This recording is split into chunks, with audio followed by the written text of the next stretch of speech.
អានិសង្ឃនៃសីលសម្បទា5យ៉ាងមនាលអវុសោទាំងឡាយក្នុងលោកនេះបុគ្គលមានសិល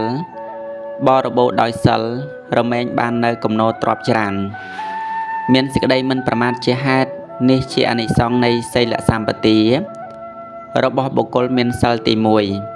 1មនាលអវុសោទាំងឡាយមួយទៀត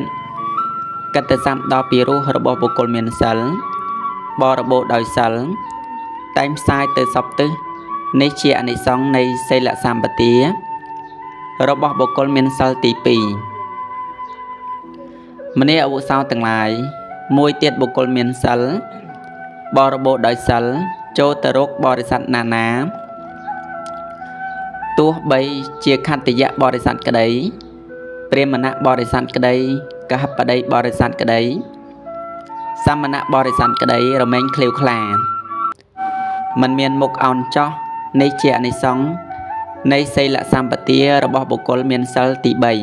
3មនាលអវុសោទាំងឡាយមួយទៀតបុគ្គលមានសិលបរិបូរដោយសិលរមែងមិនវង្វេងធ្វើមរណកាលនេះជាអានិសង្ឃនៃសីលសម្បទារបស់បុគ្គលមានសិលទី4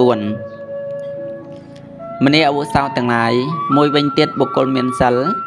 បរិបូរដោយសិលលុះបែកធ្លាយរាងកាយបន្តអំពីសេចក្តីស្លាប់ទៅតែងបានទៅកាត់ក្នុងសុគតិសួគ៌ទេវលោកនេះជាអានិសង្ឃនៃសីលសម្បទារបស់បុគ្គលមានសិលទី5គឺមាននៅក្នុងសង្កីតិសូត្របិដកលេខ